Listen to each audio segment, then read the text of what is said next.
বন্ধুরা আমার আমার আমরা অনেকে মনে করি এলেম শিক্ষা গ্রহণ করলে দুনিয়াতে খাবার হবে না, সম্মান হবে না, দুনিয়াতে অনেক লাঞ্ছনা, দুনিয়াতে অনেক বিভিন্ন প্রকার বেইজ্জতি আসবে। না না না, কখনোই এটা কখনোই মনে করার নেই। কারণ এলেম শিক্ষা গ্রহণ করার ওসিলায় আল্লাহ রাব্বুল আলামিন এত সম্মান দান করেছেন, এত ইজ্জত দান করেছেন, যেটা আমি ভাবতেও পারি নাই, আমি কল্পনাও করতে পারি নাই। প্রাইমারি জীবন থেকে নিয়ে এ যাবৎ পর্যন্ত যত বন্ধু বান্ধব ছিল, আমি তো মনে করি শুধুমাত্র কোরআনে কারীম শিক্ষার ওসিলায়, ইলমে দ্বীন শিক্ষার ওসিলায় আল্লাহ রাব্বুল আলামিন আমার সামনে, আল্লাহ রাব্বুল আলামিন আমাকে এত সম্মান দান করেছেন। আমার বন্ধু বান্ধবদের মধ্যে এই লেভেলের আমি কাউকে দেখতে পাই না। আমার ভাইরা, আমার বন্ধুগণ, এমনও বন্ধু বান্ধব ছিল যারা জেনারেল শিক্ষার মধ্যেই সীমাবদ্ধ ছিল, জেনারেল শিক্ষা ছাড়া অন্য কোনো শিক্ষা গ্রহণ করে নাই। আল্লাহ রাব্বুল আলামিন তাদেরকে এক একজনকে একক অবস্থায় রেখেছে। আর আল্লাহ রাব্বুল আলামিন আমাকে কোরআনে কারীম শিক্ষার ওসিলায় আল্লাহ পাক প্রত্যেকটা দিন মানুষের সামনে কথা বলার যোগ্যতা দান করছেন। দুনিয়ার মানুষ যেভাবে সম্মান দান করেছেন, আমার ভাইরা, আমার বন্ধুগণ, আল্লাহ রাব্বুল আলামিন যদি কবুল করেন, আখিরাতেও আল্লাহ রাব্বুল আলামিন ইচ্ছা করলে আল্লাহ পাক ইলমে দ্বীনের খেদমতের ওসিলায় জান্নাতের মেহমান হিসেবে কবুল করে নেবেন। বলুন সুবহানাল্লাহ। কালিমা পড়ুন লা ইলাহা। তোমাদের বক্সকে আর কোনো কাজ আছে? আওয়াজ হচ্ছে না, কিছু করতে পারবে ভাই? না হলে বক্স বন্ধ করে মাইক দুটো দাও, এভাবে হয় না। লা ইলাহা ইল্লাল্লাহ, লা ইলাহা, আর জোরে লা ইলাহা ইল্লাল্লাহ, লা ইলাহা, লা ইলাহা ইল্লাল্লাহ মুহাম্মাদুর রাসূলুল্লাহ। আমার ভাইরা, আমার বন্ধুগণ, ইলমে দ্বীন শিক্ষা গ্রহণ করলে আল্লাহ রাব্বুল আলামিন বান্দার কেমন মর্যাদা দান করেন। ইলমে দ্বীন তো এমন একটি শিক্ষা যে ইলম অর্জন করলে আল্লাহ রাব্বুল আলামিন দুনিয়াতে সম্মান দান করবেন। আল্লাহ রাব্বুল আলামিন ইলম অর্জনের উসিলায় আল্লাহ রাব্বুল আলামিন দুনিয়াতে সম্মান দান করবেন। আখিরাতে আল্লাহ পাক বান্দাকে ইলমের উসিলায় আল্লাহ পাক আখিরাতে নাজাতের ব্যবস্থা করে দিবেন। আমার ভাইরা, আমার বন্ধুগণ, জীবনে কত পড়াশোনা করলাম আমরা, যারা স্কুলে পড়েছি প্রথম অবস্থায় কি পড়লাম? সরে ও সরেয়া, কি বলেন ঠিক কিনা? ABCD 1 2 3 4 পড়তে পড়তে প্রাইমারি জীবনটা শেষ করে দিলাম। অনেক কঠিন কঠিন অঙ্ক শিখলাম, অনেক কঠিন কঠিন ইংরেজি ওয়ার্ডগুলো শিখলাম। আমার বন্ধুগণ, দুনিয়ার কোন স্কুলের শিক্ষক বলতে পারবে না, রে আমার ছাত্র শোনো, এতদিন পর্যন্ত তুমি অঙ্ক শিখলে, বাংলা শিখলে, ইংরেজি শিখলে, বিভিন্ন শিক্ষা গ্রহণ করলে, তোমাকে এই শিক্ষার জন্য, বাংলা শিক্ষা গ্রহণ করার জন্য তোমাকে সওয়াব দেওয়া হবে, অঙ্ক শিক্ষা করার জন্য সওয়াব দেওয়া হবে। আমার বন্ধুগণ, ইংরেজি শিক্ষা গ্রহণ করার জন্য সওয়াব দেওয়া হবে, নেকি দেওয়া হবে। দুনিয়ার কোনো শিক্ষক বলতে পারবে না, কোনো জেনারেল শিক্ষিত লোক, কোনো শিক্ষক ছাত্রকে এই গ্যারান্টি দিয়ে বলতে পারবে না। কিন্তু যারা কোরআনের শিক্ষক, ইলমে দ্বীনের শিক্ষক, এই সমস্ত শিক্ষকগণ ছাত্রদেরকে হলফ করে হলেও সে বলতে পারবে, জোর গলায় বলতে পারবে, বাবা তুমি যদি কোরআনে কারীম শিক্ষা গ্রহণ করো, এখন থেকে নিয়ে তুমি যতদিন পর্যন্ত পড়ো, আমি নির্দ্বিধায় বলতে পারবো, তুমি যে কোরআন শিক্ষা গ্রহণ করেছো, প্রত্যেকটা অক্ষরের বিনিময়ে আল্লাহ রাব্বুল আলামিন বান্দার আমলনামায় একটি করে নেকির ব্যবস্থা করে দেন। বলুন সুবহানাল্লাহ।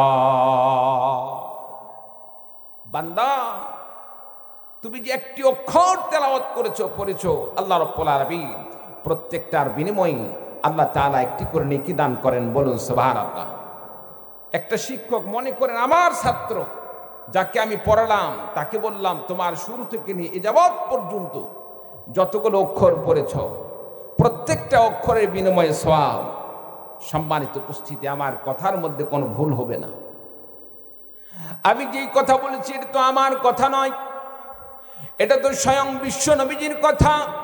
আল্লাহর নবী বিশ্ব নবী সাল্লাল্লাহু আলাইহি ওয়াসাল্লাম হাদিস শরীফের মধ্যে ঘোষণা দিয়ে বলেন, মান ক্বারাআ হারফাম মিন কিতাবিল্লাহি তাআলা ফালাহু বিহি হাসানা ওয়াল হাসানাতু বিআশরি আমসালিহা।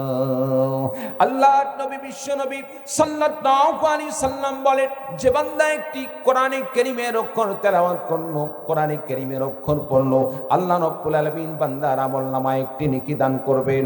আল্লাহর নবী বিশ্ব নবী বলেন, না, নবীজি বললেন শুধু একটি অক্ষরের জন্য আল্লাহ তাআলা একটি সওয়াব দান করবেন না, ওয়াল হাসানাতু বিআশরি আমসালিহা। বান্দা যখন একটি অক্ষর তেলাওয়াত করবে, আল্লাহ তাআলা শুধু একটি নেকি নয়, বান্দাকে আল্লাহ তাআলা maaf করে দেওয়ার জন্য, বান্দাকে জান্নাত দেওয়ার জন্য আল্লাহ রাব্বুল আলামিন বান্দার প্রতি রহম করে, দয়া করে, আল্লাহ পাক দয়া মায়া করে বান্দাকে জাহান্নাম থেকে মুক্তি দিয়ে জান্নাতে দেওয়ার জন্য আল্লাহ রাব্বুল আলামিন বান্দার একটি নেকিকে আল্লাহ রাব্বুল আলামিন 10 নেকিতে পরিণত করে দেন। বলুন সুবহানাল্লাহ। জীবনের শুরু থেকে যে আলিফ বা তা পড়েছি,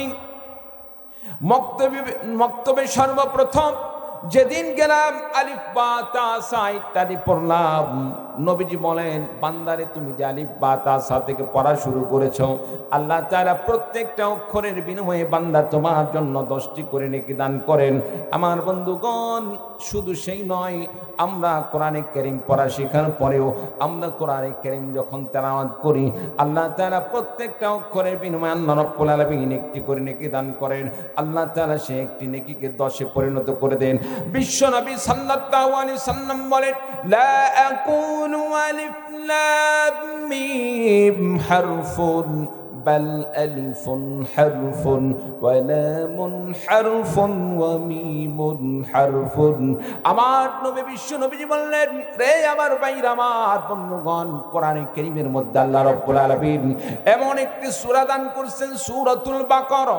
নাম শুনছি? সূরাতুল বাকারা নাম জানেন আমরা? সূরাতুল বাকারা, যে সূরার শুরুতে আল্লাহ রাব্বুল আলামিন হুরুফে মুকাত্তাআত দান করেছেন, একটা আয়াত রয়েছে আলিফ লাম মিম। আমরা অনেকে কোরআন পড়া জানি না, কোরআন পড়া না জানলেও আমরা এটা অনায়াসে বলতে পারি আলিফ লাম মিম। আল্লাহ তাআলা কোরআনে কারীমের মধ্যে একটি সূরা দান করেছেন, যে সূরার শুরুতে আলিফ লাম মিম রয়েছে, এটা অনায়াসে আমরা পড়তে পারি। কোন মানুষ যখন আলিফ লাম মিম তেলাওয়াত করে, বিশ্বনবী সাল্লাল্লাহু আলাইহি সাল্লাম হাদিস শরীফের মধ্যে ঘোষণা বলেন, লা আকুলু আলিফ লাম মিম হারফুন, আমি বলি না যে আলিফ লাম মিম পুরাটা একটি অক্ষর, বরং আল্লাহ তাআলা বান্দাকে নেকি দেওয়ার জন্য আলিফের জন্য আলাদা 10টি নেকি দান করেন, লামের জন্য আল্লাহ তাআলা 10টি নেকি দান করেন, মিমুন হারফুন, মিমের জন্য আল্লাহ রাব্বুল আলামিন 10টি নেকি দান করেন। তার মানে হলো, বান্দা যখন আলিফ লাম মিম তেলাওয়াত করে, আল্লাহ রাব্বুল আলামিন বান্দার আমলনামায় 3 10 30টি নেকির ব্যবস্থা করে দেন। বলুন সুবহানাল্লাহ, লিল্লাহি তাকবীর। সম্মানিত উপস্থিতি, আপনার সন্তান মাদ্রাসায় পড়ে, সন্তানকে মাদ্রাসায় দিয়ে কি মনে করছেন? আপনি কি ঠকে গেছেন নাকি? প্রিয় ভাই সব, এই সন্তান আপনার জন্য জান্নাতে যাওয়ার আল্লাহ তাআলা একটি পথ খুলে দিবেন। সন্তানের উসিলায় আল্লাহ তাআলা আপনাকে মাফ করে দিবেন। সন্তানের উসিলায় আল্লাহ রাব্বুল আলামিন আখিরাতে জান্নাতের ব্যবস্থা করে দিবেন। বলুন সুবহানাল্লাহ। বিরক্ত হচ্ছেন ভাই? হ্যাঁ, পিছনের ভাইরা কথা বলে না। পিছনের ভাইরা বিরক্ত নাকি? একটু তাকবীর লাগান তো দেখি, একটু চেক করি তারা আছে কিনা। সামনের ভাইরা চুপ করবেন, পিছনের ভাইদের একটু আওয়াজ দেখতে চাই। লিল্লাহি তাকবীর। এই তো আছে, দেখি কি কোন আছে না? আচ্ছা, পিছনের ভাইরা চুপ করেন। এবার সামনের ভাইরা আওয়াজ দিবেন, দেখি সামনের ভাইদের ইমানি চেতনা কেমন। লিল্লাহি তাকবীর। বাবা, মাশাআল্লাহ মাশাআল্লাহ। আচ্ছা বলেন তো দেখি, এই যে আমরা তাকবীর দিলাম, তাকবীর দেওয়াতে তাকবীরের অর্থ কি? আল্লাহু আকবার মানে কি? আল্লাহ সবচাইতে বড়। আল্লাহ সবচাইতে বড়, এই আওয়াজ যদি, এই শব্দ যদি আমরা উচ্চ স্বরে দিই, আল্লাহর বরত্বতা প্রকাশ করি, আল্লাহ খুশি হন না বেজার হন? আল্লাহ খুশি হন। বান্দার গুনাহ থাকে না, মাফ হয়ে যায়। বান্দার গুনাহ হয় না নেকি হয়? বান্দার নেকি হয়। শয়তান থাকবে না ভাগবে? শয়তানকে ভাগানোর উদ্দেশ্যে অনেককে মোটামুটি শয়তান কিছু একটু ভর করছে, ঝিমানি ভাব আসছে। কি বলেন ভাই, আসছে কি আসে নাই? অনেকের মোটামুটি ঝিমানির ভাব আসছে, ঘুম ঘুম ভাব। শয়তানে মোটামুটি তাকে কবজা করে ফেলে দিয়েছে। আর একটু পরে একটু ঝিমানি আসলে কবে আর থাকার দরকার নেই, তাড়াতাড়ি চল বাড়িতে। কি বলেন ভাই, আসে না নাই? কারণ জান্নাতের বাগান থেকে যত তাড়াতাড়ি তাকে টেনে নেওয়া যায় তত তাড়াতাড়ি শয়তান সফল কাম। কি বলেন ঠিক কিনা? শয়তানকে পরাজিত করতে গিয়ে আল্লাহ পাককে খুশি করার লক্ষ্যে একবার জোরে সোরে আমি তাকবীরের ধ্বনি দিতে চাই। গাইবান্দাবাসীদেরকে আমি প্রমাণ করতে চাই, গাইবান্দার মুসলমানরা তাকবীরের দিক দিয়ে সবচাইতে শ্রেষ্ঠ, এবং তারা আল্লাহ রাব্বুল আলামিনের বরত্বতা প্রকাশ করতে কোনো কার্পণ্য করে না। আল্লাহ পাক সব কিছু কিন্তু দেখেন। কি বলেন ঠিক কিনা? এবার একটু তাকবীর দিতে চাই। লিল্লাহি তাকবীর, নারায়ে তাকবীর। আল কোরআনের আলো, আল হাদিসের আলো, তোমার নেতা আমার নেতা। লিল্লাহি তাকবীর। বাস মোটামুটি চলবে, মাশাআল্লাহ, বোঝা যাচ্ছে। বন্ধুরা আমার, সন্তানদেরকে মাদ্রাসায় শিক্ষাদান করবেন। সন্তানদেরকে যদি পুরাটা কোরআন শিক্ষা না দিতে পারেন, আলেম না বানাইতে পারেন, অন্ততপক্ষে সন্তানদেরকে প্রাথমিক অবস্থায় নুরানি মাদ্রাসায় পড়াবেন। ক্লাস 3 পর্যন্ত, ক্লাস 5 পর্যন্ত তাদেরকে নুরানি মাদ্রাসাগুলোতে পড়াশোনা করাবেন। নুরানি মাদ্রাসায় যদি শিক্ষাদান করেন, আপনার লাভ কি? আপনার মন চাই আপনার সন্তানকে ডাক্তার বানাবেন, আপনার সন্তানকে মাস্টার বানাবেন, আপনার সন্তানকে ইঞ্জিনিয়ার বানাবেন, আপনার সন্তানকে পাইলট বানাবেন। এগুলো বানাতে ইসলাম কোনোদিন নিষেধ করে না। আপনার সন্তান পাইলট হবে, এটা কোনো দোষের বিষয় নয়। তবে আপনার সন্তানকে পাইলট বানানোর আগে তার জন্য আগে ইমানি ট্রিটমেন্ট নিতে হবে। এমন জায়গায় তাকে ট্রিটমেন্ট নেওয়া দরকার যে ট্রিটমেন্ট নিলে মৃত্যু পর্যন্ত সেই ইমানের উপর থাকে। আমার ভাইরা, আমার বন্ধুগণ, আপনার আমার সন্তান যখন জন্মগ্রহণ করে, সন্তান জন্মগ্রহণ করার সঙ্গে সঙ্গে তাকে আমরা টিকাদানকারী এই সমস্ত সংস্থার কাছে নিয়ে যাই। কি জন্য তাদের কাছে নিয়ে যাওয়া হয়? টিকাদানকারীর কাছে এই জন্য নিয়ে যাওয়া হয়, সন্তানকে বিভিন্ন প্রকার টিকাদান করা হবে। ছোট্ট বাচ্চাদেরকে 2 হাতে 2 পায়ে একসাথে টিকার ব্যবস্থা করে দেই। আমার ভাইরা, আমার বন্ধুগণ, একটা ছোট্ট বাচ্চার জন্য এত বড় একটি লোহার সুচ তার শরীরের ভিতরে পুরাটা প্রবেশ করানো সন্তানের জন্য কিন্তু অনেক কষ্টের বিষয়। কি বলেন ঠিক কিনা? সন্তানদের এই সুচ পোড়ানোর জন্য তাদের গায়ে জল পর্যন্ত চলে আসে। তারপরে সন্তানদেরকে আমরা টিকার ব্যবস্থা করি কেন? এই জন্য সন্তানকে যদি ছোট্টকালে টিকার ব্যবস্থা করে দেওয়া হয়, টিকা দেওয়া হয়, টিকা দান করা হয়, টিকার মাধ্যমে সন্তানকে হামের রোগ থেকে বাঁচানো যাবে, আরও বিভিন্ন প্রকার রোগ বালা মুসিবত থেকে সে নিজেকে হেফাজত করবে।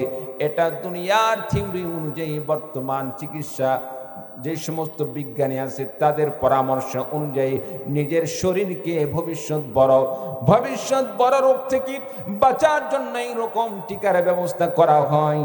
আমার বন্ধুগণ, ছোট্ট বাচ্চা সারা জীবন সুস্থ থাকার জন্য তাকে ছোট্টকালে শারীরিক চিকিৎসার জন্য টিকার ব্যবস্থা করলেন। আল্লাহ রাব্বুল আলামিন দুনিয়াতে যাকে প্রেরণ করছেন, এই দুনিয়াতে আপনি আমি তো চিরস্থায়ী থাকার জন্য আসি না, আমরা সকলেই বিদায় নিয়ে চলে যাব। আমার ভাইরা, আমার বন্ধুগণ, আপনার আমার মূল ঠিকানা দুনিয়া না, দুনিয়া চিরস্থায়ী। আপনার আমার চিরস্থায়ী জিন্দেগি হলো আখিরাত। আখিরাতে যদি আপনি আমি সুস্থ থাকতে চাই, সেখানে যদি কল্যাণকামী হতে চাই, সেখানে যদি শান্তিপূর্ণ জীবন পেতে চাই, দুনিয়াতে ইমানের এমন একটি টিকার দরকার যেই টিকা গ্রহণ করলে আপনার আমার ইমান শয়তানে ধ্বংস করতে পারবে না।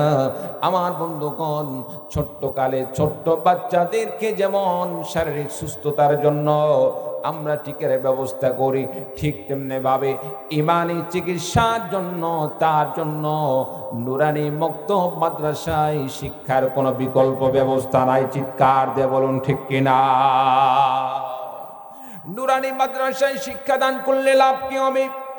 নুরানি মাদ্রাসায় পড়ালে আপনার সন্তান ছেলে হোক আর মেয়ে হোক, প্রাইমারি জীবনে যখন আপনি সরাসরি স্কুলে না দিয়ে, যেখানে কোরআন শিক্ষার ব্যবস্থা নেই সেখানে না দিয়ে যদি আপনি নুরানি মাদ্রাসায় শিক্ষা দান করেন, নুরানি মাদ্রাসায় শিক্ষা দেওয়ার কারণে আপনার যে লাভটা হবে, সন্তান আরবি শিক্ষা গ্রহণ করবে, কোরআন শিখবে, হাদিস শিখবে, মাসলা মাসাইল শিখবে, আপনার জানাজা কিভাবে পড়াতে হবে সেই মাসলাও শিখবে, নামাজ কিভাবে পড়তে হবে, নামাজের ফরজিয়াত, ওয়াজিবাত, সুন্নাত সবগুলো সে শিখতে পারবে। বন্ধুরা আমার, ঈদের নামাজ কিভাবে পড়তে হয়, কিভাবে পড়াতে হয়, সব কিছু সে জানতে পারবে। আমার ভাইরা, আমার বন্ধুগণ, যেটা ফরজ এলেম সেই এলেমটা অর্জন করতে পারবে। সারা জীবন শিরিক মুক্ত কিভাবে নিজের জীবন পরিচালনা করা যায়, কুফর মুক্ত নিজের জীবন পরিচালনা করা যায়, ইমানের উপর কিভাবে থাকা যায়, আল্লাহ রসুলকে গালি দিলে কেমন শাস্তি হয়, সব কিছু জানবে। আর ওইদিকে বাংলা, অঙ্ক, ইংরেজি এগুলো স্কুলের মতো সুন্দরভাবে শিখতে পারবে। আমি গ্যারান্টি দিয়ে বলতে পারি, স্কুলের শিক্ষার চাইতে নুরানি মাদ্রাসায় বাংলা, অঙ্ক, ইংরেজি যেভাবে শিক্ষা দেওয়া হয়, স্কুলের চাইতে নুরানি মাদ্রাসার শিক্ষা ব্যবস্থা হাজার গুণ বেশি ভালো। চিল্লা বলুন ঠিক কিনা? বন্ধুরা আমার, সন্তানকে যদি সরাসরি স্কুলে দান করেন, কেজি স্কুলে দান করলেন, প্রাইমারি স্কুলে দান করলে সন্তান জেনারেল শিক্ষা হবে, কিন্তু কালিমা শিখবে না, নামাজ শিখবে না, রোজা শিখবে না, হজ শিখবে না, নামাজের ফরজ শিখবে না, অজু কেমনে করতে হবে, কি করলে অজু ভেঙে যায় তা শিখবে না, কি করলে কবিরা গুনাহ হয় তা শিখবে না। সারা জীবন সে অনেক টাকার মালিক হতে পারে, অনেক দুনিয়ার সম্মানশীল হতে পারে, কিন্তু ঈমান না থাকার কারণে দুনিয়ার জিন্দেগি শেষ হয়ে যাওয়ার সঙ্গে সঙ্গে আল্লাহ তাআলার কাছে তার কোনো সম্মান থাকবে না, আল্লাহ তাআলার কাছে তার কোনো হিসাব নিকাশ থাকবে না, দুনিয়ার জিন্দেগি শেষ হয়ে যাবে। কিন্তু যে বান্দা দুনিয়াতে বাংলা, অঙ্ক, ইংরেজি শিক্ষা গ্রহণ করলো, কোরআন শিখলো, আল্লাহর দিন শিখলো, মাসলা মাসাইল শিখলো, আল্লাহর দিনের উপর অটল থেকে নিজের জীবন পরিচালনা করলো, আল্লাহ তাআলা তাকে দুনিয়াতেও আল্লাহ রাব্বুল আলামিন ইচ্ছা করলে মর্যাদার সন্ধান করতে পারেন।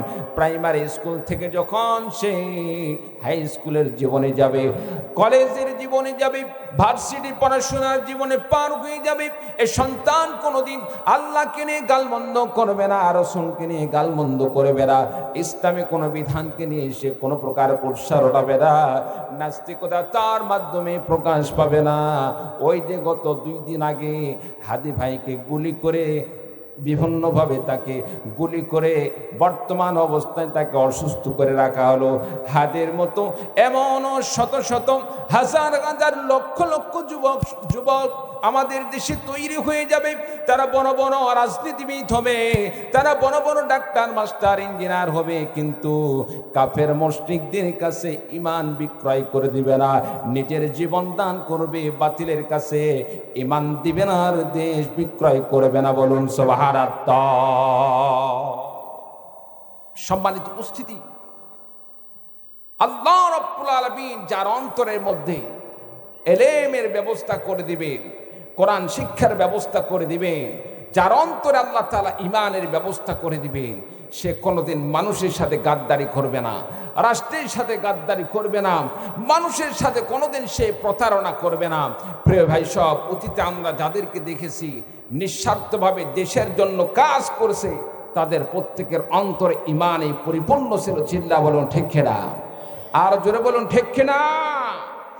সম্মানিত উপস্থিতি, এই জন্য সন্তানদেরকে শিক্ষা দিতে হবে, কোরআনের শিক্ষা, আল্লাহর দিন শিক্ষা দান করতে হবে। রাজি আছেন তো ইনশাআল্লাহ? একটু কালিমা পড়ুন, লা ইলাহা ইল্লাল্লাহ, লা ইলাহা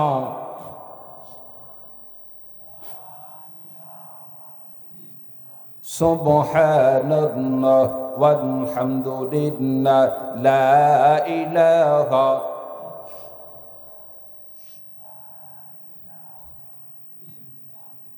লা ইলাহা ইল্লাল্লাহু মুহাম্মাদুর রাসূলুল্লাহ।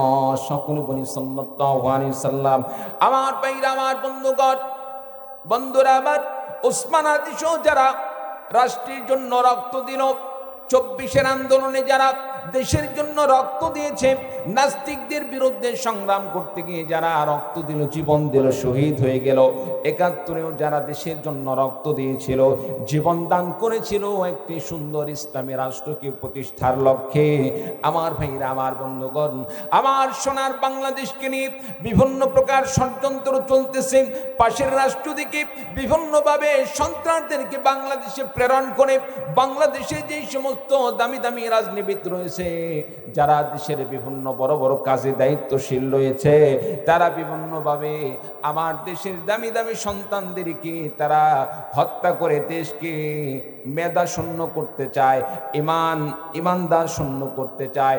দেশের জন্য যারা রক্ত দিতে চায়, জীবন দিতে চায়, দেশকে যারা সামনের দিকে অগ্রগামী করতে চায়, তাদেরকে হত্যা করতে চায়।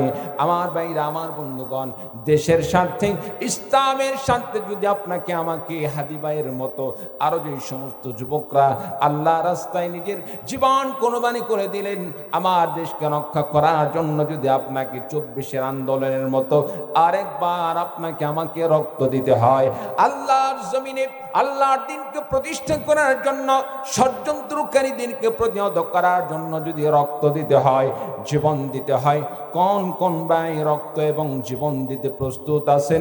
দুহাত তুলে আল্লাহ তাআলাকে দেখিয়ে দিন। নারায়ে তাকবীর, নারায়ে তাকবীর। আল কোরআনের আলো, আল হাদিসের আলো, নারায়ে তাকবীর। বাস আত্মান। সম্মানিত উপস্থিতি, একটি জিনিস মনে রাখবেন, অন্যায়ের কাছে কোনোদিন আপোষ করবেন না, বাতিলের সাথে কোনোদিন আপোষ করবেন না। বাতিলের সামনে আপনি সাহস নিয়ে দাঁড়িয়ে থাকবেন, বাতিল দূরীভূত হয়ে যাবে। হতে পারে বাতিলের আক্রমণের কারণে আপনি দুনিয়া থেকে বিদায় নিয়ে চলে যাবেন, তবে মনে রাখবেন, যারা বাতিল, যারা খারাপ, এরা হয়তো বেঁচে থাকতে পারে, বেঁচে থাকলেও দীর্ঘকাল না, 2-4-10 বছর বাঁচার পরে তার তো আবার মৃত্যু হবে। কি বলেন, হবে কি হবে না? আপনি আমি হয়তো আপোষ না করে সত্যের পক্ষে জীবন দিলাম, আর সে আমার চাইতে আর 10 বছর বেশি বেঁচে থাকলো, দুজনকেই কিন্তু মানুষ স্মরণ করবে। একজনকে বীর পুরুষ হিসাবে মানুষ স্মরণ করবে, বাতিলের সাথে আপোষ করে নাই, ইসলামের পক্ষে নিজের জীবনকে কুরবানি করে দিয়েছে। চিৎকার দিয়ে বলুন ঠিক কিনা? আরেকজনকে স্মরণ করবে, আবু জেহেল, আবু লাহাব, উতবা, সাইবা, নমরুদ, ফেরাউনের মতো। কি বলেন ভাই, ঠিক কিনা? আচ্ছা বলেন তো দেখি, বলেন তো দেখি, আবু জেহেল রসুলকে মারার জন্য কত চেষ্টা করলো, ষড়যন্ত্র করলো, নবীর পিছনে এত শত্রুতা করে নবীজি সাল্লাল্লাহু আলাইহি সাল্লাম এক পর্যায়ে আল্লাহ তাআলার পক্ষ থেকে ফায়সালা হিজরত করার, নবীজি হিজরত করে চলে গেলেন। আবু জেহেল মক্কায় থাকলো নিজের জায়গায়, পরবর্তীতে সে লাঞ্ছিত হয়ে মারা গেল। দুনিয়ার কোনোদিন কোনো মানুষকে কি দেখেছেন আবু জেহেলের মরার পরে অন্য কোনো ব্যক্তি তার সন্তানের নাম আবু জেহেল রাখছে? দেখছেন? আবু লাহাব নামে কোনো মানুষের নাম দেখছেন? নমরুদ নামে কোনো মানুষের নাম দেখছেন? ফেরাউন নামে কোনো মানুষের নাম দেখছেন? দেখেন নাই। যে আবু জেহেল সুমাইয়া রাদিয়াল্লাহু তাআলা আনহার মতো মানুষকে শহীদ করে দিল, আম্মার রাদিয়াল্লাহু তাআলা আনহুর মতো মানুষকে শহীদ করে দিল, খাব্বাব রাদিয়াল্লাহু তাআলা আনহুর মতো মানুষকে যে আবু জেহেল আবু লাহাবরা নির্যাতন করলো। সম্মানিত উপস্থিতি, বর্তমান প্রেক্ষাপটে আমরা দেখি আম্মার রাদিয়াল্লাহু তাআলা আনহু, খাব্বাব রাদিয়াল্লাহু তাআলা আনহু, সুমাইয়া রাদিয়াল্লাহু তাআলা আনহা, এই সমস্ত নামের মানুষের কোনো অভাব নাই। আমাদের এক একটা স্কুলের মধ্যে, এক একটা মাদ্রাসার মধ্যে এই সমস্ত নামের একাধিক ছাত্র ছাত্রীও দেখা যায়। চিল্লা বলেন ঠিক কিনা? সম্মানিত উপস্থিতি, সত্যের পক্ষে থেকে বাতিলের হাতে আক্রমণের শিকার হয়ে মৃত্যুবরণ করলে এটাকে পরাজয় বলে না, সে বীর পুরুষ। দুনিয়ার জিন্দেগিতে হয়তো মনে হচ্ছে সে পরাজিত শক্তি, কিন্তু আল্লাহ তাআলার কাছে সেই প্রকৃতপক্ষে বিজয়ী শক্তি। মুসলমানদের বিজয় দুনিয়াতে বেঁচে থাকা নয়, মুসলমানদের প্রকৃতপক্ষে বিজয়ী হচ্ছে জান্নাতের রাস্তা গ্রহণ করে জান্নাতের মেহমান হয়ে যাওয়া। বলুন সুবহানাল্লাহ।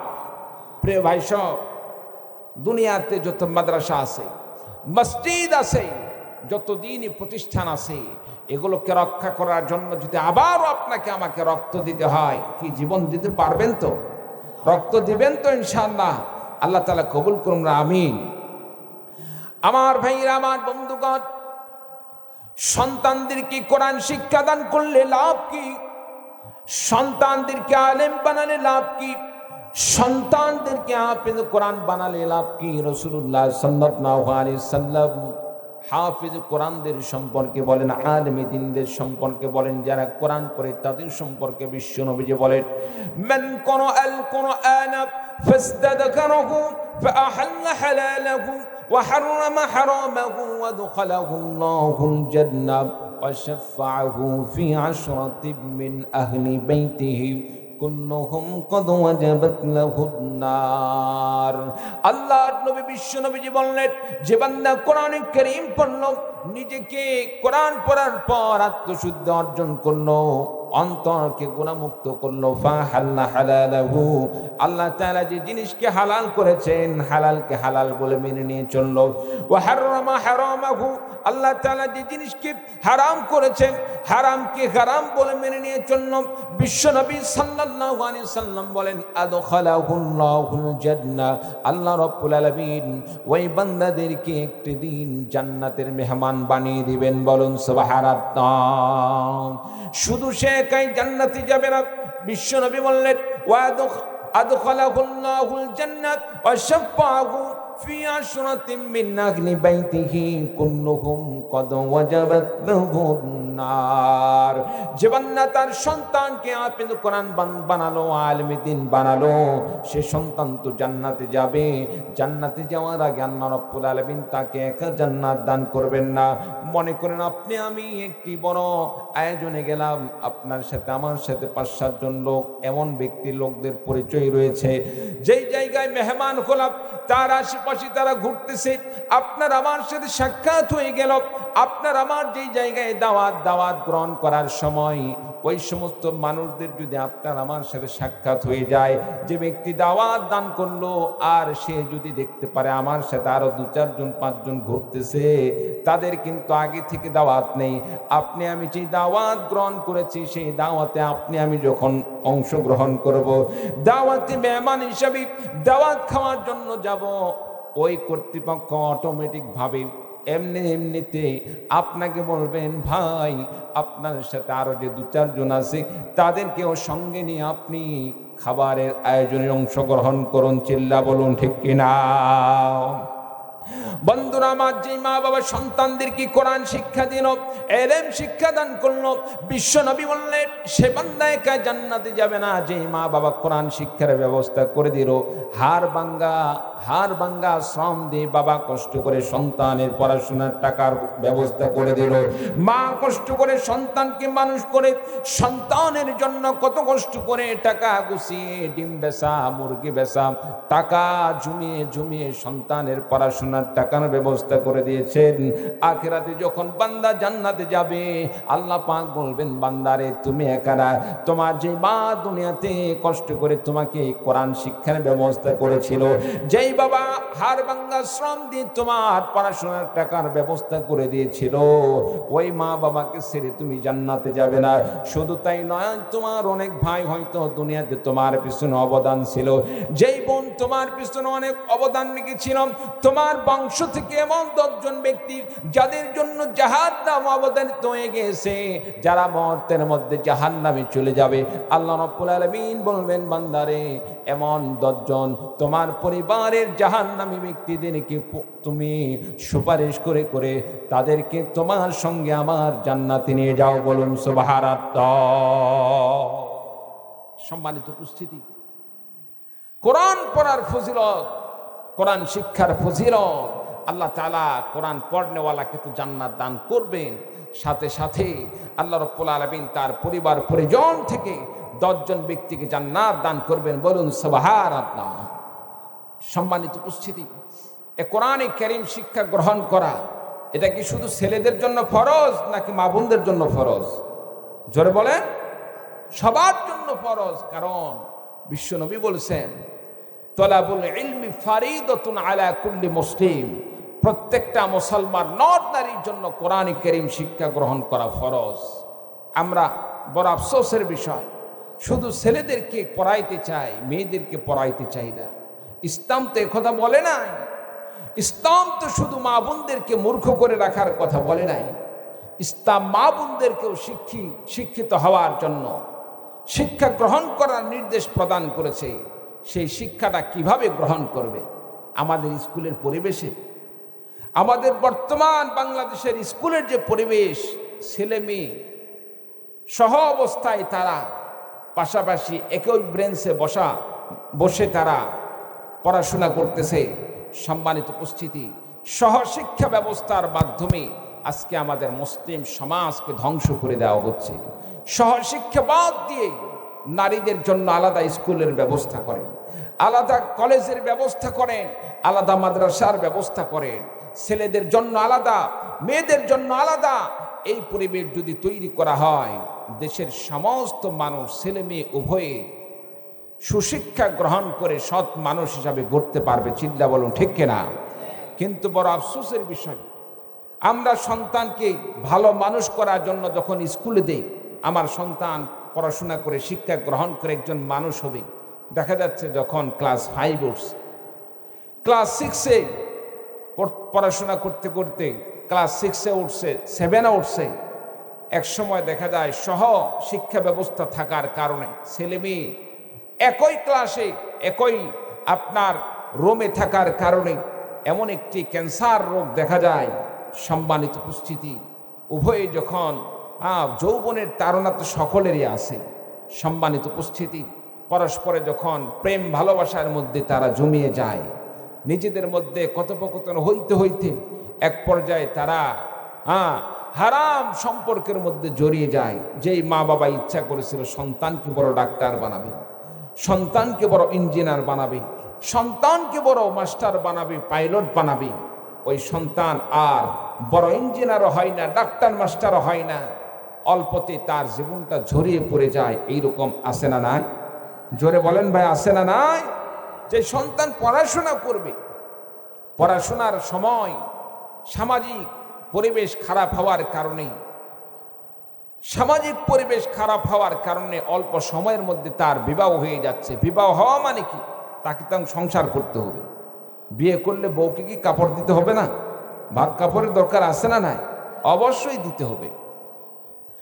আমার ভাইরা, আমার বন্ধুগণ, এজন্য সহশিক্ষা ব্যবস্থা দূর করে দিয়ে মা বোনদের জন্য আলাদা শিক্ষা ব্যবস্থা, ছেলেদের জন্য আলাদা শিক্ষা ব্যবস্থা, শিক্ষা প্রতিষ্ঠান করতে হবে। আর সন্তানদেরকে আলেমে দ্বীন বানাতে হবে, কোরআনের শিক্ষা দান করতে হবে। আমার ভাইরা, আমার বন্ধুগণ, আপনার আমার মুসলিম ঘরের সন্তানদেরকে, আপনার আমার মেয়েদেরকে এমন শিক্ষা ব্যবস্থা দান করতে হবে, এমনভাবে তাদেরকে দ্বীন শিক্ষা দিতে হবে, এমন শিক্ষা দান করতে হবে যে শিক্ষা, যেই আপনার আখলাক চরিত্রটা শিক্ষা গ্রহণ করবে মুসলিম কোন নারী মনীষীর কাছ থেকে। আমার বন্ধুগণ, গত কয়েকদিন যাবত আমরা সোশ্যাল মিডিয়াতে একটি জিনিস লক্ষ্য করছি, চতুর্দিকে হই হুল্লোড় পড়ে গিয়েছেন বেগম রোকেয়াকে নিয়ে। আমার বন্ধুগণ, বেগম রোকেয়া সে সময়ে মুসলিম নারীদেরকে ঘর থেকে বাহির করে নারীর অধিকার বাস্তবায়নের নামে নারীর অধিকার নারীর অধিকারকে প্রতিষ্ঠার নাম দিয়ে মা বোনদেরকে ঘর থেকে বের করলো। আমার বন্ধুগণ, শুধু বের করা নয়, এমনকি রাসূলুল্লাহ সাল্লাল্লাহু আলাইহি সাল্লামকে নিয়ে কটূক্তি করলো, ইসলামকে নিয়ে কটূক্তি করলো, আল্লাহকে নিয়ে কটূক্তি করলো। এমনকি বিশ্ব নবী সাল্লাল্লাহু আলাইহি সাল্লামকে আল্লাহ তাআলা যে শরীয়ত দান করেছেন, এমনকি সে বলল নবী মুহাম্মাদের নিজের ব্যক্তিগত সে সিদ্ধান্ত। আমার ভাইরা, আমার বন্ধুগণ, ইসলামকে নিয়ে এমন কটূক্তি করার পরেও আমার সমাজের মুসলমান অনেক জ্ঞানী বিজ্ঞানী, অনেক নামি দামি ব্যক্তিরা, এমনকি তারা বেগম রোকেয়ার পক্ষে নিতে গিয়ে আল্লাহ রসুলকে নিয়ে কোনো প্রকার তারা ছাড় দিতে চায় না। নবী রসুলকে নিয়ে পর্যন্ত তারা বিভিন্ন প্রকার কটূক্তি করতেছে। আমার বন্ধুগণ, বেগম রোকেয়ার বিরুদ্ধে কথা বলার কারণে আলেমদের গলা টেনে ধরা হচ্ছে, আলেমদেরকে আটকে দেওয়া হচ্ছে। অথচ আল্লাহ রসুলকে নিয়ে যারা গালমন্দ করে তাদের বিরুদ্ধে স্লোগান দেওয়ার কারণে আলেমদেরকে বিভিন্ন প্রকার হেনস্থা করা হয়। যারা আলেম নবী রাসূলদের বিরুদ্ধাচরণ করতেছে তাদের বিরুদ্ধে কোনো প্রকার প্রতিবাদ করলে তাদেরকে গ্রেফতার করা হয় না। আমার ভাইরা, আমার বন্ধুগণ, প্রকৃতপক্ষে মুমিন বান্দা নিজের সন্তানদেরকে, আমার কলেজ ভার্সিটির বোনদেরকে এবং আমার পর্দানিশী মা বোনদেরকে বলবো, মা, আপনার জীবন উন্নতি করতে গিয়ে বেগম রোকেয়া আর তসলিমা নাসরিন ইত্যাদি নাস্তিক মনার এই সমস্ত ব্যক্তিদেরকে মডেল হিসাবে গ্রহণ না করে মুসলিম নারীদের মডেল হিসাবে গ্রহণ করতে হবে।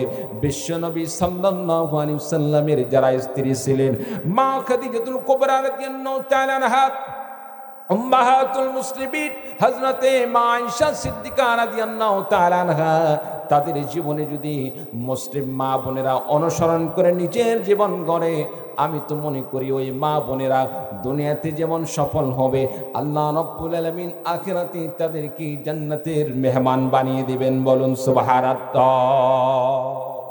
সম্মানিত উপস্থিতি, আপনার আমার মেয়ের জন্য মডেল কে হবে? আপনার আমার মেয়ের জন্য মডেল হবে যেই মেয়ে পর্দার আড়ালে থেকে নিজের জীবনকে রসুলের সুন্নাহ মোতাবেক পালন করেছে, রসুলের সুন্নাহ এবং আল্লাহ তাআলার বিধান অনুসারে নিজের জীবন করেছে, দিনদার ছিল, আল্লাহওয়ালা ছিল। তারাই হবে আপনার আমার মেয়ের জন্য তার অনুসরণীয় একজন মহিলা, অনুসরণীয় অনুকরণীয় একজন মডেল। সম্মানিত উপস্থিতি, আজকে আমাদের সমাজে এমন নারীদেরকে নারী সমাজের জন্য মডেল ঘোষণা করা হচ্ছে যারা পর্দাকে স্বীকার করে না, পর্দাকে যারা বাক্সবন্দী বলে, পর্দার মতো আল্লাহর ফরজ বিধানকে যারা বাক্সবন্দী করে রাখার মতো এরকম দুঃসাহস দেখায়, তারা কোনোদিন মুমিন হতে পারে না। তাদের ঠিকানা হচ্ছে, তাদের পরিচয় হচ্ছে কাফের মুশরিক, তাদের ঠিকানা নিশ্চিত জাহান্নাম। সম্মানিত উপস্থিতি, ওই সমস্ত নারীরা আপনার আমার মেয়ের জন্য মডেল হতে পারে না। চিৎকার দিয়ে বলুন ঠিক কিনা? আমার বন্ধুগণ, মা বোনদেরকে নিজেদের জীবন কেমনে গড়াবেন? মা বোনদের জীবন গড়াতে হবে। দুনিয়াতে যত আল্লাহওয়ালা দিনদার রমণী ছিলেন তাদের জীবনকে অনুসরণ করে চলতে হবে। যতগুলো রমণী ছিল তার মধ্যে অন্যতম একজন মহিয়সী নারী, একজন মহিয়সী রমণী আমার নবী বিশ্বনবী সাল্লাল্লাহু আলাইহি সাল্লামের প্রথম স্ত্রী হযরত খাদিজাতুল কুবরা রাদিয়াল্লাহু তাআলা আনহা। তার জীবনে যদি আপনি আমি পড়ি, তার জীবনে যদি অনুসরণ করি, বিশেষ করে আমার মা বোনেরা যদি মা খাদিজাতুল কুবরা রাদিয়াল্লাহু তাআলা আনহার জীবনী পড়ে, সে অনুযায়ী নিজের জীবন গড়ে, আমি মনে করি দুনিয়াতে সে একজন নিজের জীবনকে ধন্য করে তুলতে পারবে। কারণ মা খাদিজাতুল কুবরা রাদিয়াল্লাহু তাআলা আনহাকে আল্লাহ রাব্বুল আলামিন এমন একজন রমণী হিসেবে কবুল করেছিলেন যার মতো দ্বিতীয় এইরকম রমণী পাওয়া মুশকিল। হযরত খাদিজাতুল কুবরা রাদিয়াল্লাহু তাআলা আনহার মধ্যে আল্লাহ রাব্বুল আলামিন যে সমস্ত গুণ দান করেছিলেন তার মধ্য থেকে হালকা পাতলা কয়েকটি আপনাদের সামনে তার বৈশিষ্ট্যগুলো তুলে ধরতে চাই। আমার ভাইরা, আমার বন্ধুগণ, হযরত খাদিজাতুল কুবরা রাদিয়াল্লাহু তাআলা আনহা এমন একজন রমণী ছিলেন যিনি বিপদের সময় বিশ্ব নবী সাল্লাল্লাহু আলাইহি সাল্লামের পাশে দাঁড়িয়ে নবীজিকে সান্ত্বনা দিয়েছিলেন। বলুন সুবহানাল্লাহ। মা খাদিজাতুল কুবরা রাদিয়াল্লাহু তাআলা আনহা নবীজির সংসারে থাকা অবস্থায় রাসূলুল্লাহ সাল্লাল্লাহু আলাইহি সাল্লামের প্রতি যখন ওহী নাযিল হলো, গারে হেরায় গিয়ে নবীজি সেখানে ওহী নাযিল হওয়ার পরে রাসূল সাল্লাল্লাহু আলাইহি সাল্লাম প্রথমবার জিবরিল আমিনকে দেখার পরে নবীজি সাল্লাল্লাহু আলাইহি সাল্লাম আতঙ্কিত হয়ে পড়লেন, ভীত হয়ে পড়লেন। নবীজির অন্তরটা ভয়ে কাঁপতেছিল, শরীরটা কাঁপতেছিল। রাসূলুল্লাহ সাল্লাল্লাহু আলাইহি সাল্লামের গায়ে জ্বর চলে আসলো। নবীজি সেখান থেকে ওহীপ্রাপ্ত হয়ে বাড়িতে আসলেন। আসার পরে আম্মা জান খাদিজাতুল কুবরা রাদিয়াল্লাহু তাআলা আনহাকে বললেন, জাম্মিলুনি জাম্মিলুনি, হে খাদিজা, হে আমার স্ত্রী, আমাকে চাদর দিয়ে আবৃত করে নাও, কাঁথা দিয়ে আবৃত করে নাও। চিৎকার দিয়ে বলুন সুবহানাল্লাহ। আম্মা জান খাদিজা রাদিয়াল্লাহু তাআলা আনহা নবীজিকে চাদর দিয়ে ঢেকে দিলেন। নবীজি বললেন, খাদিজা, আমি অনেক ভয় পাচ্ছি। আজকে আমার সাথে যা হলো, আমার মনে হয় আমি শেষ হয়ে যাই। জানি না আমার কি অবস্থা হবে। হযরত খাদিজাতুল কুবরা রাদিয়াল্লাহু তাআলা আনহা বললেন, স্বামী গো, আপনি তো এমন একজন মানুষ, আপনি কোনোদিন অন্যায়ের সাথে আপোষ করেন নাই, আপনি অন্যায়কারীদের সাথে কোনোদিন অংশগ্রহণ করেন নাই। আপনি গরিব দুঃখীদের পাশে ছিলেন, আপনি মাজলুমদের পাশে ছিলেন, মানুষের উপকার করেন, মেহমানদের জন্য আপনি মেহমানদারির ব্যবস্থা করেন, গরিব দুঃখীর পাশে দাঁড়ান, মাজলুমদের পাশে দাঁড়ান। মানুষের কোনোদিন আপনি খারাপ করেন নাই, কোনো মানুষের সাথে অন্যায় করেন নাই। সুতরাং আল্লাহ রাব্বুল আলামিন আপনাকে বেইজ্জতি করবেন না, আপনাকে আল্লাহ রাব্বুল আলামিন অসম্মানী করবেন না। আল্লাহ রাব্বুল আলামিন আপনাকে সম্মানিত করবেন।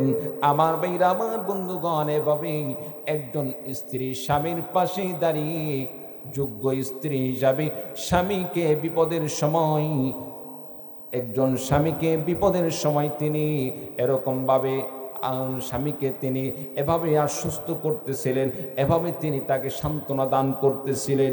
বন্ধুরা আমার, হযরত খাদিজাতুল কুবরা রাদিয়াল্লাহু তাআলা আনহার 2 নাম্বার গুণ যদি আপনাকে বলতে চাই, রাসূলুল্লাহ সাল্লাল্লাহু আলাইহি সাল্লাম যখন দিনের দাওয়াত দান করলেন, কাফের মুশরিকদের মধ্যে দাওয়াত দান করলেন, নিজের বংশের লোকদের কাছে দাওয়াত দান করলেন, কেহ যখন দিন গ্রহণ করতেছিল না, একমাত্র খাদিজাতুল কুবরা রাদিয়াল্লাহু তাআলা আনহা এমন সময় নবীজির দাওয়াত গ্রহণ করলেন।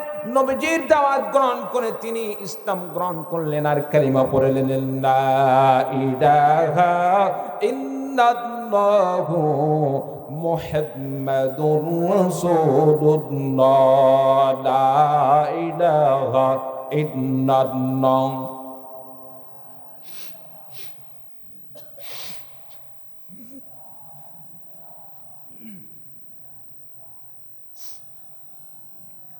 لا إله إلا الله لا إله لا إله إلا الله মুহাম্মাদুর রাসূলুল্লাহ। সকলে বলি সাল্লাল্লাহু আলাইহি সাল্লাম। আমার ভাইরা, আমার বন্ধুগণ, হযরত খাদিজাতুল কুবরা রাদিয়াল্লাহু তাআলা আনহার জীবনের যতগুলো অবদান ছিল তার মধ্যে অন্যতম আরেকটি অবদান, 60টির মধ্যে 3 নাম্বার যদি আপনাদের সামনে তার অবদানটি বলতে চাই, বিশ্বনবী সাল্লাল্লাহু আলাইহি সাল্লামের হাতে যখন তিনি ইসলাম গ্রহণ করলেন, ইসলাম গ্রহণ করার পরে নিজের সমস্ত সম্পদকে, আমার ভাইরা, আমার বন্ধুগণ, দুনিয়াতে যত আল্লাহ রাব্বুল আলামিন সম্পদশালী রমণী দান করেছিলেন, মক্কার জমিনে যত দামি দামি সম্পদশালী মেয়ে ছিল তার মধ্যে অন্যতম হচ্ছেন হযরত খাদিজাতুল কুবরা রাদিয়াল্লাহু তাআলা আনহা। আমার বন্ধুগণ, পৈতৃক সম্পত্তি হিসাবে, বাবার সম্পত্তির ভাগ হিসাবে তিনি এত সম্পদের মালিক হয়েছেন। সে সময় খাদিজাতুল কুবরা রাদিয়াল্লাহু তাআলা আনহার মতো এত সম্পদশালী কোনো মেয়ে ছিল না। ঈমান আনয়ন করার পর, ইসলাম গ্রহণ করার পর সমস্ত সম্পদগুলোকে হযরত খাদিজাতুল কুবরা রাদিয়াল্লাহু তাআলা আনহা নবীজিকে দান করলেন ইসলামের খেদমতের জন্য, ইসলামের জন্য ব্যয় করার জন্য। বিশ্বনবী সাল্লাল্লাহু আলাইহি ওয়াসাল্লাম সাল্লাম এক সময় এতগুলো সম্পদগুলোকে ইসলামের জন্য, আল্লাহর দিনকে আল্লাহর জমিনে প্রতিষ্ঠা করার জন্য দিনের পদের সমস্ত সম্পদগুলোকে আল্লাহর রাস্তায় তিনি ব্যয় করে দিলেন। বলুন সুবহানাল্লাহ। ভাইরা আমার, এরপরে 4 নম্বর হযরত খাদিজাতুল কুবরা রাদিয়াল্লাহু তাআলা আনহার গুণ যদি বলতে চাই, আমার ভাই রাসূলুল্লাহ সাল্লাল্লাহু আলাইহি সাল্লামকে কাফের মুশরিকরা বিভিন্নভাবে নির্যাতন করেছে, অত্যাচার করেছে, জুলুম করেছে। বিশেষ করে বিশ্ব নবী সাল্লাল্লাহু আলাইহি সাল্লামকে শিবা আবু তালেবে নবীজিকে সেখানে 3 বছর পর্যন্ত কারাবন্দী করে রাখলো। কারাগারে সেখানে বিভিন্নভাবে নবীজিকে সেখানে আবদ্ধ করে রাখলো। নবীজিকে সেখানে বিভিন্ন সাইড থেকে রাসূলুল্লাহ সাল্লাল্লাহু আলাইহি সাল্লামকে সেখানে আবদ্ধ করে রাখলো। বাইরে থেকে কোনো খাবারের ব্যবস্থা নেই, নবীজি ঠিকমতো খাবে সেই খাবার নাই, পানীয়র ব্যবস্থা নেই। এমনকি রাসূলুল্লাহ সাল্লাল্লাহু আলাইহি সাল্লাম গাছের পাতাগুলো খেয়ে খেয়ে দিন পার করতেছিলেন। এমন বিপদের সময় আমার নবী বিশ্ব নবী সাল্লাল্লাহু আলাইহি সাল্লামের পাশে থেকে যেই রমণী সান্ত্বনা দিয়েছিলেন তিনি হলেন হযরত খাদিজাতুল কুবরা রাদিয়াল্লাহু তাআলা আনহা। তার মানে হলো স্বামীর বিপদের সময় কোনো মা যদি নিজেকে একজন সতী নারী হিসাবে একজন স্বামীর পাশে কিভাবে দাঁড়াবে এই শিক্ষা যদি নিতে চায়, তার জন্য আমি বলি ওই মাকে অবশ্যই খাদিজাতুল কুবরা রাদিয়াল্লাহু তাআলা আনহার জীবনে পড়তে হবে। মা খাদিজাতুল কুবরা রাদিয়াল্লাহু তাআলা আনহা নবীজির পাশে যেভাবে দাঁড়িয়েছিলেন ঠিক তেমনি ভাবে দাঁড়াতে হবে। আমার ভাইরা, আমার বন্ধুগণ, মা খাদিজাতুল কুবরা রাদিয়াল্লাহু তাআলা আনহা তিনি নবীজিকে কেমন ভালোবাসতেন, রাসূলুল্লাহ সাল্লাল্লাহু আলাইহি সাল্লামের প্রতি তার কেমন দরদ ছিল। মা খাদিজাতুল কুবরা রাদিয়াল্লাহু তাআলা আনহা যখন দুনিয়া থেকে বিদায় নিয়ে চলে গেলেন, আমার ভাইরা, আমার বন্ধুগণ, মা খাদিজাতুল কুবরা রাদিয়াল্লাহু তাআলা আনহার কোন বান্ধবীর সাথে যখন নবীজির কোনোভাবে সাক্ষাৎ হতো, দেখার সঙ্গে সঙ্গে মা খাদিজাতুল কুবরা রাদিয়াল্লাহু তাআলা আনহার কথা মনে হয়ে যেত। মা খাদিজাতুল কুবরা রাদিয়াল্লাহু তাআলা আনহার কথা স্মরণ হয়ে যাওয়ার সঙ্গে সঙ্গে আমার নবী বিশ্ব নবীজি উম্মাহাতুল মুসলিমিন হযরত খাদিজাতুল কুবরা রাদিয়াল্লাহু তাআলা আনহার জন্য তিনি কান্না করতেন। আমার ভাইরা, আমার বন্ধুগণ, এরপরে হযরত খাদিজাতুল কুবরা রাদিয়াল্লাহু তাআলা আনহার গুণ যদি বর্ণনা করতে চাই, আল্লাহ রাব্বুল আলামিন উম্মাতুল মুমিনিন হযরত খাদিজাতুল কুবরা রাদিয়াল্লাহু তাআলা আনহাকে আল্লাহ রাব্বুল আলামিন এমন একজন সতী নারী হিসেবে গ্রহণ করেছেন, আল্লাহ তাআলা কবুল করে নিয়েছেন। আমার বন্ধুগণ, দুনিয়াতে আল্লাহ রাব্বুল আলামিন বিশ্ব নবীর কাছে জিবরিল আমিনের মাধ্যমে আল্লাহ পাক দুনিয়ার যে রমণের কাছে স্বয়ং আল্লাহ তাআলা নিজেই সালাম জানিয়েছেন।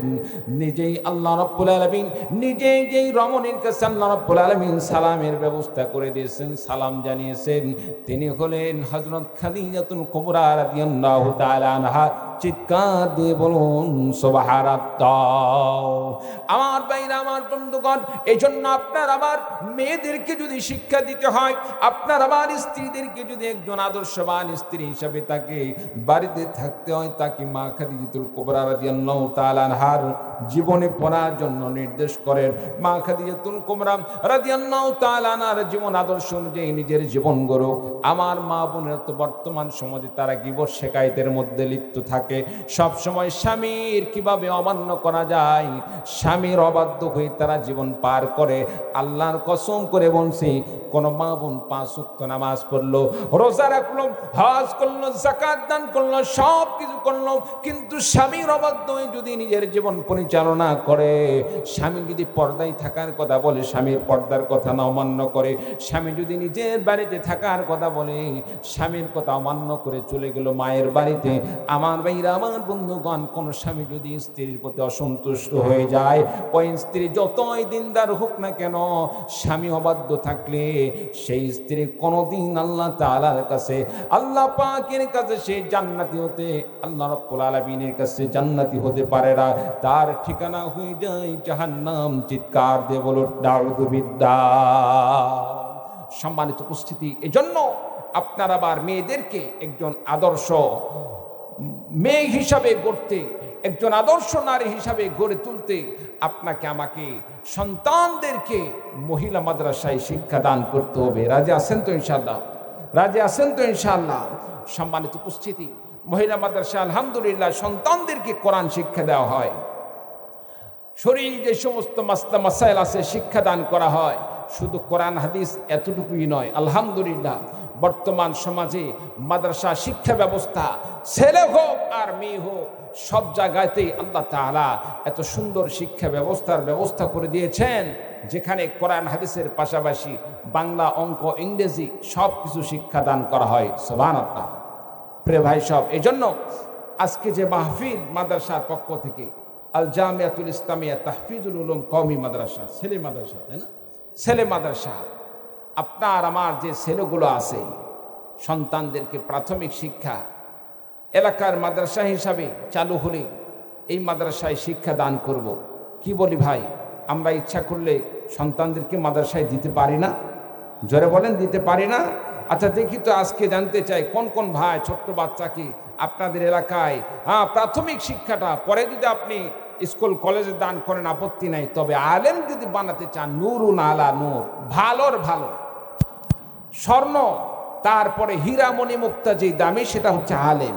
যদি আলেম না বানাইতে পারেন, কমপক্ষে প্রাথমিক নুরানি শিক্ষাটা, প্রাইমারি শিক্ষাটা ক্লাস 3 পর্যন্ত, 5 পর্যন্ত আপনি নুরানি মাদ্রাসায় কিংবা এই মাদ্রাসায় শিক্ষা দান করবেন। দেখি তো ভাই কোন কোন ভাই আছেন আজকে আপনার সন্তান নাই, নাতিপুতি হলে দান করবেন, একটু নিয়ত করে দেখি তো, আল্লাহ তাআলাকে দেখে দেই।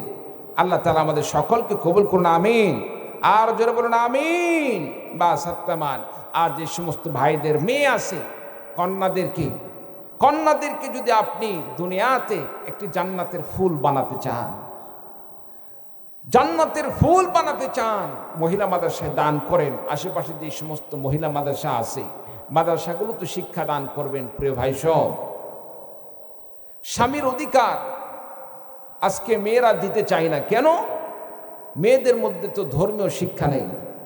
ধর্মীয় শিক্ষা না থাকার কারণে, স্বামীর অধিকার সম্পর্কে জ্ঞান না থাকার কারণে যারা শুধু জেনারেল শিক্ষা গ্রহণ করে, তাদের মধ্যে এমন একটি অবস্থা আমরা লক্ষ্য করি, ছেলেও ডাক্তার, মেয়েও ডাক্তার, স্বামী স্ত্রী উভয়ে ডাক্তার, দুজনে ডিউটি করার জন্য চলে যাচ্ছে হাসপাতালে। দুজনার ডিউটি দেখা যাচ্ছে, যখন স্বামী বাড়িতে আসতেছে ডিউটি করে, এমন সময় স্ত্রী চলে যাচ্ছে ডিউটি করার জন্য।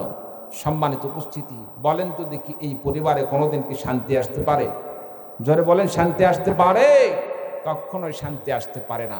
প্রিয় ভাই সব, এই জন্য অধিকার দান করার জন্য অধিকার সম্পর্কে জানতে হয়, সম্মান দেওয়ার জন্য সম্মানের বিষয়ে জানতে হয়, তাকে কিভাবে সম্মানিত করতে হবে। সম্মানিত উপস্থিতি, এই জন্য আমরা সকলে সন্তানদেরকে মাদ্রাসায় দান করব। রাজি আছেন তো ইনশাল্লাহ? রাজি আছেন তো ইনশাল্লাহ? আল্লাহ তাআলা আমাদের সকলকে কবুল করুন, আমিন। কালিমা পড়ুন, লা ইলাহা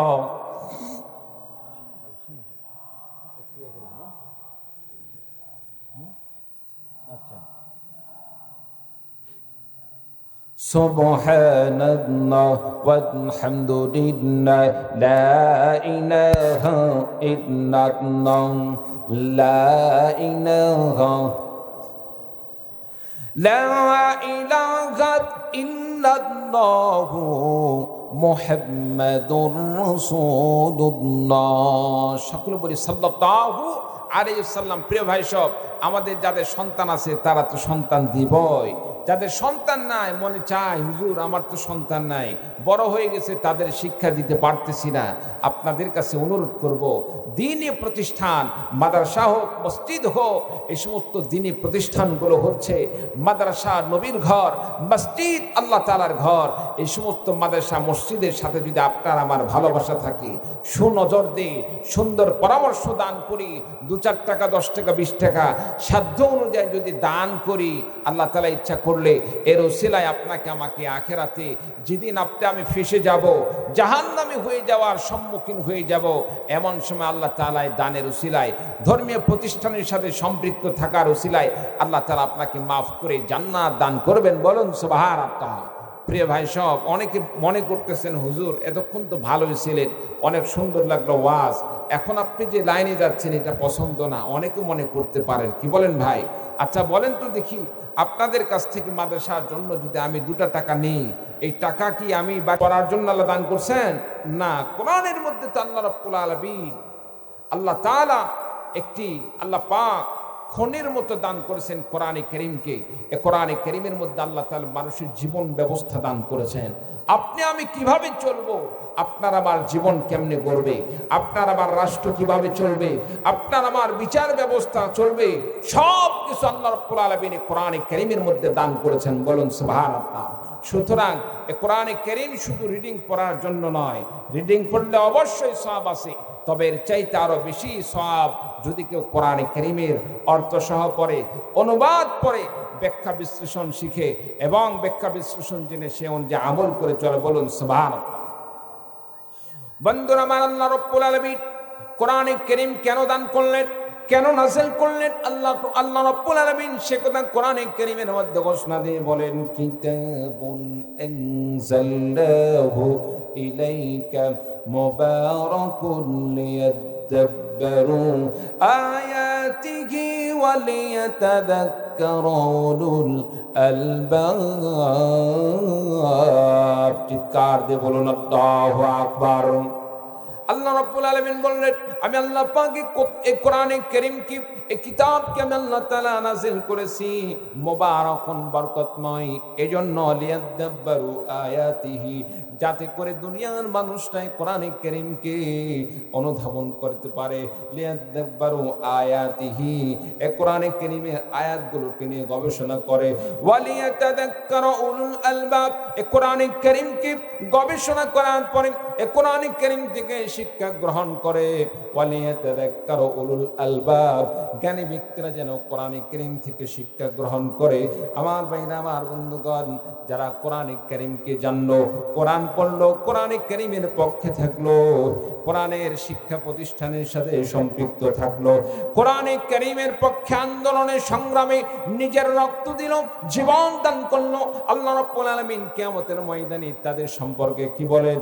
যারা দুনিয়াতে কোরআন পন্থী ছিল, কোরআনের পক্ষে ছিল, আল্লাহ তাআলা বলেন, ইয়া ইবাদি লা খাউফুন আলাইকুমুল ইয়াওমা ওয়ালা আনতুম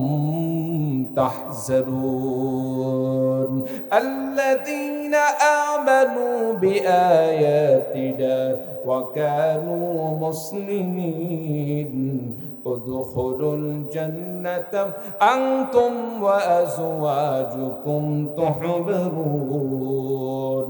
কিয়ামতের দিন যেদিন হাসর নাসর কায়েম হয়ে যাবে, যারা দুনিয়াতে কোরআনের পক্ষে থাকলো, কোরআন অনুযায়ী আমল করে চললো, কোরআনের পক্ষে সংগ্রাম করলো, কোরআনের বিধানকে আল্লাহর জমিনে প্রতিষ্ঠা করার জন্য রক্ত দিল, জীবন দিল, আল্লাহ তাআলা কিয়ামতের দিন ওই সমস্ত বান্দাদেরকে ডেকে ডেকে বলবেন, ইয়া ইবাদি, হে বান্দা, লা খাউফুন আলাইকুমুল ইয়াওমা, আজকে তো তোমাদের কোনো ভয় নেই, ওয়ালা আনতুম তাহজানুন, তোমাদের কোনো চিন্তার কারণ নেই, তোমাদের কোনো টেনশন নেই, তোমাদের কোনো ভয়ের কারণ নাই। আল্লাযীনা আমানু বিআয়াতিনা ওয়া কানু মুসলিমুন, যারা দুনিয়াতে আমার কোরআনের প্রতি ঈমান এনেছো, যারা মুসলমান ছিল, তোমাদের টেনশন নেই। আল্লাহ পাক বলবেন, উদখুলুল জান্নাতা আনতুম ওয়া আজওয়াজুকুম তুহবারুন। বান্দারে, তুমি নিজে জান্নাতের মধ্যে প্রবেশ করে নাও। শুধু তুমি একা নয়, আমি আল্লাহ রাব্বুল আলামিন তোমার জন্য, আমি আল্লাহ পাক তোমাকে, আমি আল্লাহ রাব্বুল আলামিন অধিকার দান করলাম, অনুমতি দিয়ে দিলাম, তোমার পরিবারকে নিয়ে, তোমার স্ত্রীদেরকে সঙ্গে নিয়ে জান্নাতের মেহমান হয়ে যাও। বলুন সুবহানাল্লাহ। যারা কোরআনপন্থী, আল্লাহ তাআলা তাদেরকে জান্নাত দান করবে। জনাব মোহাম্মদ এসএম মুস্তাফিজুর রহমান, শাতান দানকান ওয়া নাহশুরুহু ইয়াওমাল কিয়ামাতি আ'মা। যারা দুনিয়াতে কোরআনকে পাওয়ার পরে, কোরআন থেকে জিকির থেকে মুখ ফিরিয়ে নিল, আল্লাহ রাব্বুল আলামিন তার সম্পর্কে বলেন ফাইন্না লাহু মাঈশাতান দঙ্কা, তার জন্য রয়েছে সংকীর্ণময় জীবন ব্যবস্থা। ওয়া নাহশুরুহু ইয়াউমাল কিয়ামাতি আ'মা, আল্লাহ রাব্বুল আলামিন বলেন আমি আল্লাহ রাব্বুল আলামিন তাকে হাসরের ময়দানে অন্ধ অবস্থায় উঠাবো। আল্লাহ রাব্বুল আলামিন কোরআনে কারীমের মধ্যে বলেন বান্দাকে সেদিন আমি অন্ধ অবস্থায় উঠাবো।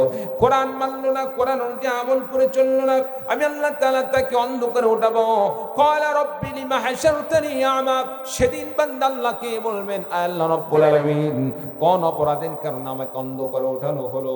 আল্লাহ তাআলা বলবেন, আল্লাহ পাককে বলবে বান্দারে, আল্লাহ রাব্বুল আলামিনকে বলবেন মাবুদ আমাকে কোন অপরাধের কারণে অন্ধ করে ওঠানো হলো? ফাকাদ কুনতু বাসীরা, দুনিয়াতে আমার সুন্দর দুইটি চক্ষু ছিল, সুন্দর দুটি চক্ষু থাকার পরেও আজকে কেন আমি অন্ধ? আল্লাহ রাব্বুল আলামিন সেদিন বান্দাকে লক্ষ্য করে বলবেন ক্বালা কাযালিকা তাতকা আয়াতুনা ফানাসিতাহা ওয়া কাযালিকাল ইয়াউমা তুনসা। মহান আল্লাহ রাব্বুল আলামিন বলবেন বান্দারে, দুনিয়াতে আমি আল্লাহ রাব্বুল আলামিন তোমাকে সুন্দর দুটি চক্ষু দান করেছিলাম, এই দুটি চক্ষু দ্বারা তুমি ইচ্ছা করলে কোরআন পড়তে পারতে, কোরআন দেখতে পারতে, কোরআন অনুযায়ী আমল করে চলতে পারতে, নিজের জীবনকে কোরআন দিয়ে তোমার জীবনকে সাজাইতে পারতে, কোরআনের বিধান দিয়ে তুমি তোমার সমাজ গড়তে পারতে, কোরআনের বিধান দিয়ে তোমার রাষ্ট্র পরিচালনা করতে পারতে।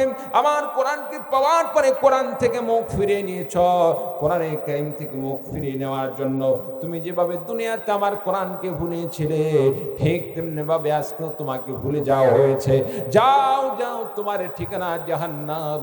কোরআনকে অস্বীকার করার কারণে, কোরআনে কারীমকে না মানার কারণে, কোরআনকে ভুলে থাকার জন্য তোমার ঠিকানা জাহান্নাম। চিৎকার দিয়ে বলুন আউযু বিল্লাহ।